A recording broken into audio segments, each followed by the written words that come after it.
beaucoup de choses sur les réseaux sociaux. On peut dire à quel point ça nous oblige à à être trop connectés, à être surconnectés, qu'il y a de mauvais contenus qui sont relayés, il y a de mauvaises informations, il y a des fake news, il y a des ceci, il y a des cela. Mais s'il y a une chose pour laquelle je serais toujours tellement reconnaissante aux réseaux sociaux, c'est à quel point ça a ouvert mes horizons.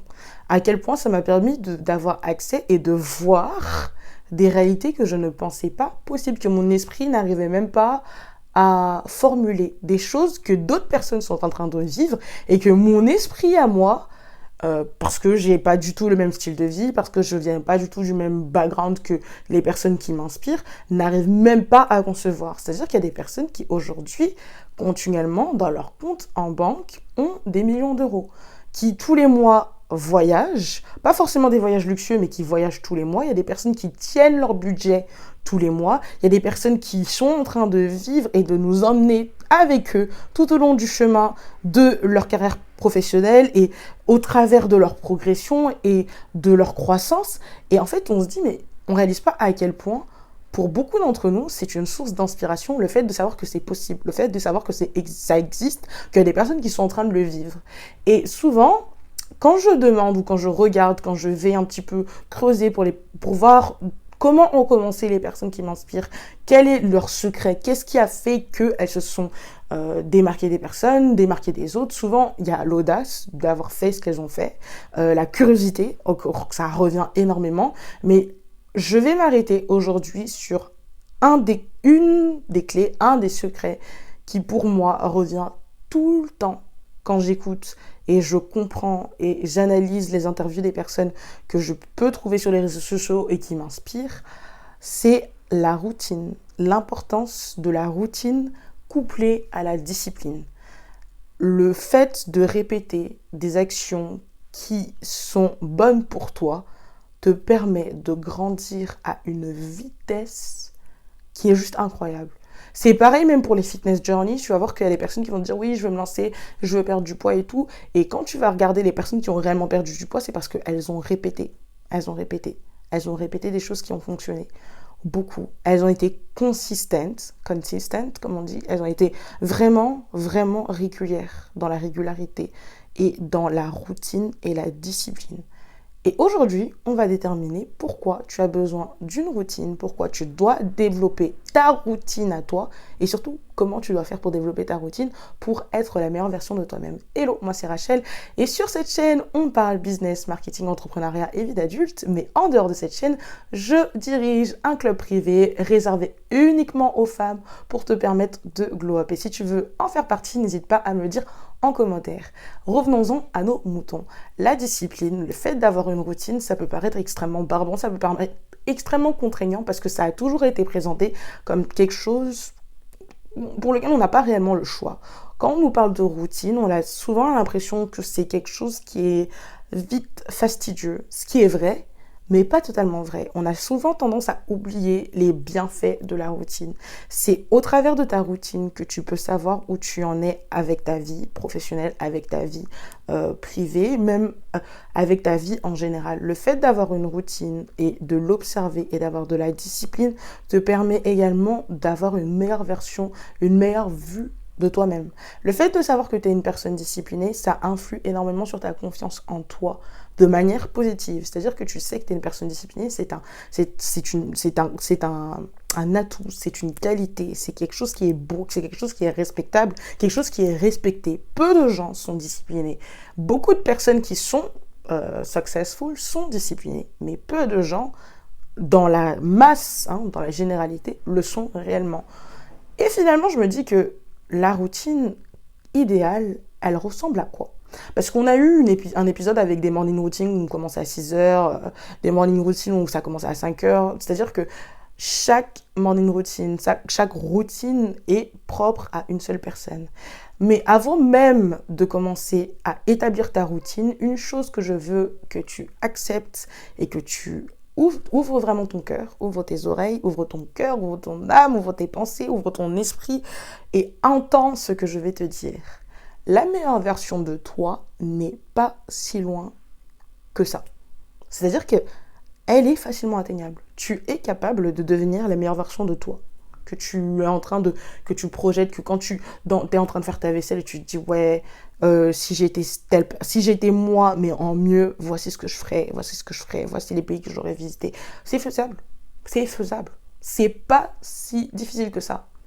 C'est pas si loin que ça. Regarde, t'as commencé tes études en te disant que tu ferais peut-être tel métier et actuellement t'es en train de faire ce métier. Quand t'as commencé tes études, t'avais l'impression que c'était hyper loin, mais tu l'as fait. De la même manière que tu as commencé à passer ton permis, pour toi c'était quelque chose qui était pas forcément, peut-être pas facile à atteindre, pas facile à faire, mais tu l'as fait, ou tu es en train de le faire. Donc, pourquoi le fait de devenir une meilleure version de toi-même, ce serait différent des autres objectifs que tu t'es fixés dans ta vie? La seule chose qui différencie le fait d'avoir ton permis, le fait d'avoir ton diplôme, et le fait de devenir une autre version de toi, c'est que ça te demande une discipline qui est plus grande et que ça te demande d'être réellement consciente des choix que tu fais vis-à-vis de toi et pour ta vie.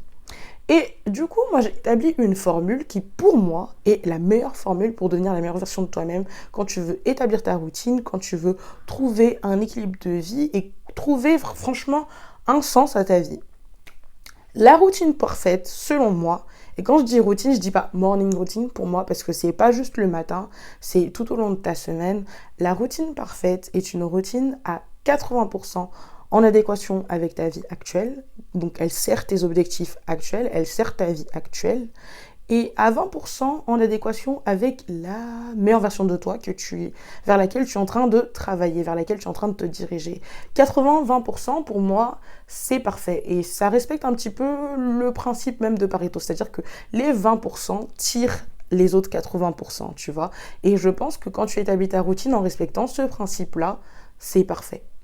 Quand tu crées une routine, tu dois à 80% voir ce que tu dois et créer des objectifs qui sont en accord avec la version de toi qui est maintenant. Parce que cette version de toi que tu as maintenant est importante. Elle est nécessaire. C'est celle qui te permet d'être là, d'être présente, d'atteindre tes objectifs par la suite. C'est-à-dire que si je prenais l'exemple de ma propre vie, mon temps dans la semaine est en grande partie occupé par mon travail parce que je suis en 39 heures, parce que je commence le travail à 8h30 et que je termine le travail à 18h. Si je respectais ce principe-là sur une semaine, ça veut dire que du lundi au vendredi, je me consacrais à moi et à moi seulement, c'est-à-dire à mon moi de maintenant. C'est-à-dire que j'irai faire du sport, je me lèverai plus tôt pour pouvoir me préparer plus tranquillement pour aller au travail, pour pouvoir déjeuner, préparer mes déjeuners pour ne pas avoir à dépenser, pour acheter des déjeuners ensuite quand je suis arrivée au travail. C'est-à-dire que je consacrerai 80% de mon temps en dehors du travail à maintenant, à soigner mon maintenant. Et cela implique aussi le fait d'avoir une vie sociale, de te donner une discipline dans le fait de voir les personnes qui sont autour de toi ou de ne pas les voir. 80% de ton temps libre, hors travail, doit être consacré à ton toi de maintenant. Ton toi de maintenant va à la salle. Ton toi de maintenant qui marche beaucoup plus, qui est beaucoup plus curieuse, qui fait des choses un peu plus intéressante, qui cuisine mieux, qui mange mieux, qui dort plus tôt, qui boit plus d'eau. Et les 20% restants, tu auras tendance à te dire, oui, mais si je fais ça déjà dans mes 80%, qu'est-ce que je fais des 20%? Les 20% qui te restent sont en préparation de la nouvelle version de toi. C'est-à-dire que si tu te dis, par exemple, moi, mon but, c'est de lancer mon club un peu plus fort, de lancer mon club pour que beaucoup plus de personnes puissent faire partie de mon club privé. Actuellement, je suis dans mon 80%, parce que mon 80%, un des objectifs de ma vie actuelle, c'est de produire beaucoup plus de contenu.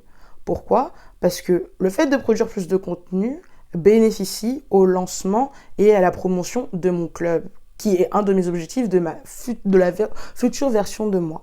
C'est-à-dire que du coup, je produis et je crée le contenu que tu es en train de consommer pour que ensuite je puisse lancer un peu plus fort et un peu plus loin mes projets, par exemple ici mon club.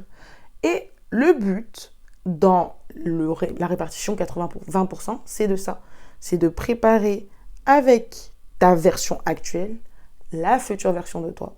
Et imaginons que je me dise, oui, bon, bah, à quoi ressembleraient mes 20% à moi? Mes 20% à moi, ce serait de la création sur une plateforme sur laquelle je ne crée pas encore actuellement, ou en tout cas, pas forcément poster, mais de créer le contenu.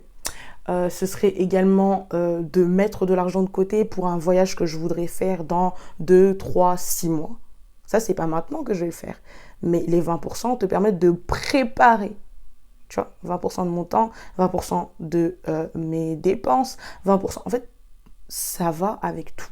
Si tu établis et que tu crées vraiment toute ta vie autour de ce principe-là, tu vas voir à quel point tes objectifs, ils sont tellement faciles et atteignables. Et moi d'ailleurs, j'ai créé un Notion que si tu veux, tu peux avoir le template, le lien sera dans ma bio, pour prendre et comptabiliser et vraiment suivre ma progression dans les objectifs que je me suis fixés. Vraiment, ce template Notion, il est tellement complet, il couvre tous les aspects de ma vie, donc les finances, le bien-être, le lifestyle, la productivité, vraiment tous les aspects de ma vie sont couverts dans ce Notion et ça me permet de faire le bilan parce que c'est une chose d'établir ta routine, c'est une chose de la tenir, mais c'est une chose aussi de prendre le temps de faire le bilan. Et si tu remarques bien, la plupart des personnes qui sont successful, qui ont réussi dans leur vie, font des bilans et s'auto-analysent, s'auto-critiquent beaucoup. Et c'est pareil aussi avec toi. Si tu veux atteindre ta meilleure version de toi-même, une fois que tu auras établi ta routine de 80-20%, tu dois constamment te remettre face à toi-même et te dire, ah, j'avais établi telle routine à tel moment de ma vie et finalement je me rends compte que j'ai déjà atteint cet objectif. Ça ne va pas du tout avec mon style de vie actuel parce que j'ai ci, j'ai ci, j'ai ça, j'ai ci et j'ai ça qui se sont ajoutés ou qui se sont enlevés et du coup je dois modifier, je dois rajuster. Tu dois avoir cette volonté-là, en fait, d'être en constante évolution, d'être en constant changement, tout en maintenant une routine à 80-20%, comme je l'ai indiqué plus tôt dans la vidéo. C'est tout pour aujourd'hui. C'était un plaisir vraiment de discuter de ces sujets avec toi et j'espère que ça t'a plu et que du coup tu pourras partager dans les commentaires ce que toi tu vas retenir de cet échange, de cette vidéo et on se retrouve très bientôt.